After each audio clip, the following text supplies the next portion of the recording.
À l'heure où on parle de relations à plusieurs, d'asexualité ou encore de ligaturation des trompes pour ne pas faire d'enfants, j'avais envie de vous parler d'un modèle qui devient selon moi de plus en plus subversif, l'abstinence en vue du mariage. Bonjour à tous, bienvenue sur Amen. Après le micro-trottoir de la semaine dernière, vous avez pu voir des avis assez variés sur le sujet.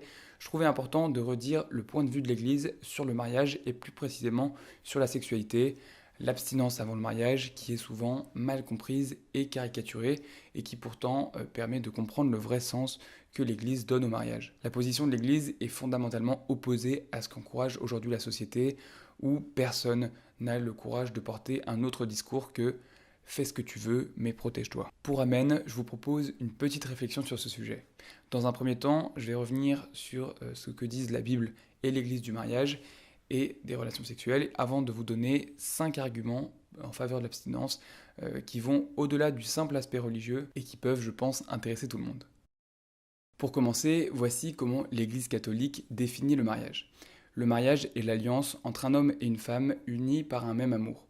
Le sacrement du mariage sanctifie l'union d'un homme et d'une femme et situe l'amour des époux au cœur de l'amour de Dieu pour l'humanité. C'est un engagement pris devant Dieu qui s'articule sur 4 piliers. La liberté, faut pas que la personne accepte de se marier avec toi parce que tu lui as mis le couteau sous la gorge. La fidélité, si t'as pas 3 maîtresses à côté, c'est mieux. L'indissolubilité, ça veut dire que c'est pas satisfait ou remboursé, il n'y a pas de garantie. Et la fécondité, la relation doit donc conduire à faire des enfants. Mais sur quoi se base l'Église pour donner cette définition? Eh bien, sur quelques textes présents dans la Bible.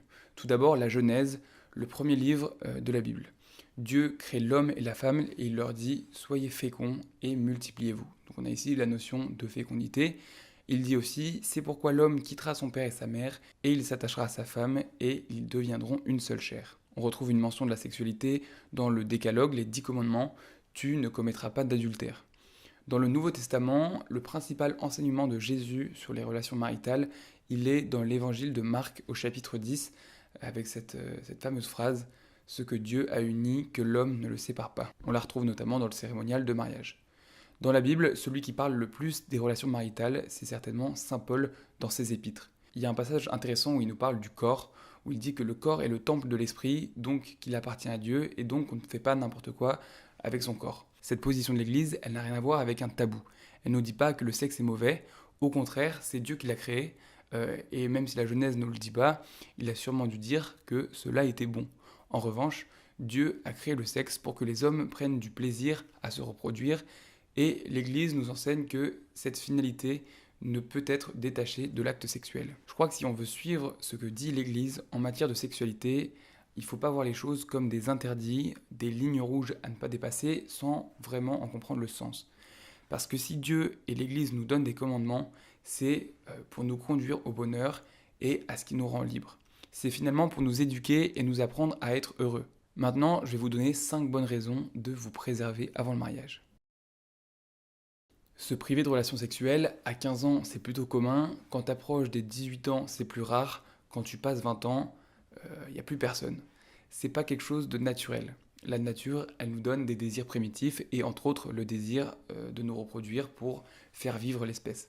À l'époque, d'ailleurs, ils se mariaient assez tôt, mais aujourd'hui, globalement, le désir sexuel vient bien avant qu'on se pose la question de se marier. Donc, c'est un véritable choix et surtout, c'est un choix difficile. Faut pas croire que ça se fait sans difficulté et qu'il n'y a aucune frustration. C'est pas parce que tu choisis l'abstinence que du jour au lendemain, ça te coupe toute envie. Ça serait mentir que de dire le contraire. Mais justement, ce qui est beau, c'est que cette privation et les frustrations qu'elle peut susciter, c'est pour ta future femme que tu le fais. Toute ta vie, tu te préserves, tu dis non aux relations faciles dans la perspective d'un jour pouvoir te donner complètement à la personne avec laquelle tu vas te marier. Et c'est d'autant plus magnifique si la personne avec qui tu te maries a vécu la même chose. En fait, je pense qu'il faut vivre sa sexualité toujours dans la perspective du mariage.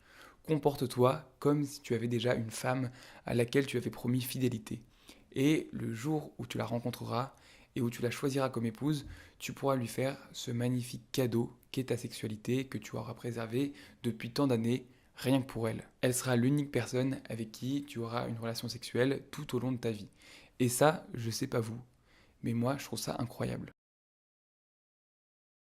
Certains croient que l'amour de leur vie arrivera un jour par miracle et qu'ils auront le signe évident que cette personne est la personne avec qui ils sont destinés à passer le restant de leur jour. Moi, je crois pas trop à ça. Je conçois que ça arrive à certaines personnes, mais pour moi, l'amour dans le mariage, c'est avant tout un choix. Il y a le sentiment amoureux qui, lui, est complètement insaisissable et peut vous tomber dessus du jour au lendemain. Il peut certainement durer toute une vie, mais il peut aussi retomber violemment. Il suffit de voir la tête de votre partenaire le matin pour que ça retombe d'un coup. Et puis, il y a l'amour choisi, celui qui se concrétise dans le mariage chrétien en se promettant de rester ensemble quoi qu'il arrive, même si vous n'éprouvez plus aucun sentiment pour l'autre. C'est la fameuse phrase du cérémonial de mariage. Je promets de te rester fidèle dans le bonheur et dans les épreuves, dans la santé et dans la maladie, et de t'aimer tous les jours de ma vie. À ce moment-là, on ne promet pas d'avoir des papillons dans le ventre toute sa vie en regardant l'autre, mais on promet de toujours chercher à poser un regard d'amour sur l'autre, quand bien même le cœur n'y est pas. On va chercher toujours à alimenter ses sentiments, parce que les sentiments, ça s'alimente. Je crois qu'appréhender l'amour comme un choix, une volonté, c'est un premier pas vers une relation durable capable de passer au-dessus des épreuves et des sentiments qui déclinent. On utilise souvent l'expression devenir un homme qui sous-entend que c'est lorsqu'on a son premier rapport sexuel qu'on devient un homme. Un vrai bonhomme quoi. Moi, je vous pose cette question. Est-ce que c'est pas plutôt apprendre à maîtriser son désir qui fait de nous des hommes? L'enfant, c'est celui qui fonce tête baissée et qui pleure quand il n'a pas ce qu'il veut. Aussitôt qu'on lui a donné la permission de faire quelque chose, il le fait directement sans juger quel moment serait le plus opportun pour le faire. Ça me fait penser à cette vidéo, je ne sais pas si vous l'avez vue, où on voit des parents mettre des bonbons devant leurs enfants et leur dire que s'ils ne mangent pas les bonbons avant leur retour, ils pourront en avoir plusieurs. Et évidemment, qu'est-ce qu'ils font? Eh ben, ils les bouffent directement. L'homme, ou plutôt l'adulte, c'est celui qui réfléchit et qui est capable un temps de se priver de ce qu'il peut posséder pour mieux le savourer ensuite. Si vous achetez des bières chez Lidl, je suppose que vous allez attendre d'être à l'apéro devant un beau soleil couchant pour la déguster entre amis plutôt que de la siffler tout seul sur le parking du Lidl. Eh bien, l'Église vous invite à appliquer cette règle de la bière pour vos relations amoureuses et pour le mariage. Attendre, c'est être patient et faire grandir le désir. Je ne cherche pas du tout à vous dire là que toute relation avant le mariage est immature. Évidemment, quand on a 20 ans, 25 ans, bien sûr qu'on peut avoir la maturité pour avoir des relations profondes et sincères. Mais je pense qu'il y a dans l'abstinence un travail d'éducation et de contrôle du désir qui élève et surtout qui prépare un mariage durable. L'exclusivité dans la relation sexuelle que demande d'avoir l'Église, certains la voient comme une contrainte, moi j'y vois une grande liberté. D'ailleurs, je pense qu'on est infiniment plus libre dans nos choix lorsqu'on n'a pas de relation sexuelle avant le mariage. Le sexe crée forcément un attachement fort, c'est une expérience hyper intime, on se dévoile à l'autre, on prend du plaisir avec l'autre, donc forcément ça impacte la relation. J'ai l'impression d'avoir vu beaucoup de couples qui n'arrivaient pas vraiment à se séparer parce qu'ils étaient trop attachés à la relation charnelle qu'ils avaient entre eux. Ils étaient attachés plus au corps de l'autre ou à ce que l'autre apportait plutôt que réellement à l'autre. Ils partageaient plus grand-chose, il n'y avait plus d'amour, mais la dernière chose qui restait, c'était le fait de passer de bons moments dans la chambre. Au final, ça crée des relations où on est esclave du désir. L'abstinence, elle, permet de garder cette liberté et d'apprendre à se contenter de choses plus simples et à mesurer chaque geste pour ne pas qu'il nous fasse du tort par la suite. Mais est-ce que s'abstenir, c'est pas risquer d'être déçu et frustré après son mariage? C'est une question qui revient souvent et c'est vrai qu'on peut se dire que c'est un sacré pari, mais en réalité, quand tu n'as jamais eu de rapport sexuel, c'est pas vraiment le genre de question que tu te poses. Disons que c'est déjà une question d'habitué, une question de quelqu'un qui a de l'expérience et qui donc a des standards, des attentes. Et je trouve que c'est aussi l'un des problèmes qui risque de se poser pour les personnes qui multiplient les rapports sexuels avec des personnes différentes, c'est de comparer. Moi, ça me saoulerait de me dire à chaque rapport, tiens, est-ce que c'était mieux avec machin? Tiens, truc faisait ça mieux. Ou même d'imaginer la personne avec qui je suis en train de penser ça, c'est terrible. L'une des grandes grâces quand deux personnes ont préservé leur sexualité jusqu'au mariage, c'est de pouvoir découvrir ça ensemble, sans avoir de réelle attente au départ. Je crois pas mal à l'apprentissage, au fait qu'on puisse apprendre à s'aimer, à se donner du plaisir. Et j'y vois aussi une grande preuve d'amour. Apprendre ensemble, être patient, et accepter tout simplement que tout ne soit pas parfait dès le début. Ça va à l'encontre de tout ce qu'on peut voir ou entendre aujourd'hui. Je pense notamment aux applis de rencontres qui font la promotion de relations ultra consuméristes où en fait c'est le supermarché, tu choisis en fonction de tes critères physiques avec qui tu vas passer la nuit pour tout simplement, pardonnez-moi l'expression, te vider un bon coup.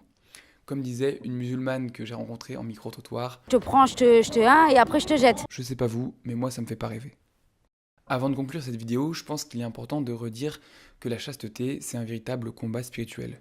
Ça demande de la volonté, beaucoup de volonté. Il faut avoir conscience que c'est pas gagné d'avance, quand bien même vous serez en couple avec une personne qui souhaite aussi s'abstenir. Il va falloir se bagarrer avec le démon. Parfois vous allez tomber, vous allez aller un peu plus loin que les limites que vous étiez imposées, et ça arrive.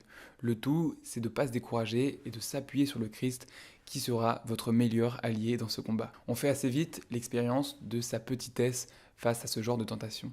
C'est d'ailleurs ce dont parle saint Paul dans Romains 7, 22-23. Au plus profond de moi-même, je prends plaisir à la loi de Dieu.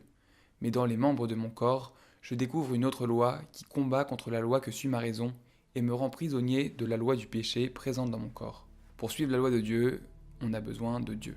Alors, demandez-lui de l'aide. Enfin, j'aimerais avoir un dernier mot pour toutes les personnes qui ont cette vidéo et qui ne suivent pas ce chemin de vie. Je suis sûr que vous êtes assez nombreux. Tout d'abord, pour leur dire que il n'est jamais trop tard pour s'y mettre et pour essayer de vivre quelque chose de grand, quelque chose de beau. Je connais des couples qui avaient déjà eu des rapports sexuels et qui ont décidé de tout arrêter jusqu'à leur mariage pour se redire oui pleinement le jour de leur mariage. Et puis, pour ceux à qui ça parle pas du tout, déjà merci d'être resté jusqu'ici, je suis très touché. Et j'espère que ça vous aura apporté quelque chose et quoi qu'il arrive, je vous invite à toujours questionner et perfectionner votre manière de vivre et de donner l'amour. Voilà, j'ai abordé l'ensemble des points qui me semblaient importants sur ce sujet. Il y en a sûrement plein d'autres qui auraient pu être abordés, mais je voulais que la vidéo reste pas trop longue et assez accessible. J'espère qu'elle vous plaira. Je ferai peut-être un autre format pour parler de ce sujet, peut-être un débat ou inviter des gens pour parler de ce sujet plus longuement. En tout cas, prenez soin de vous, faites pas de dingueries et que la paix soit avec vous.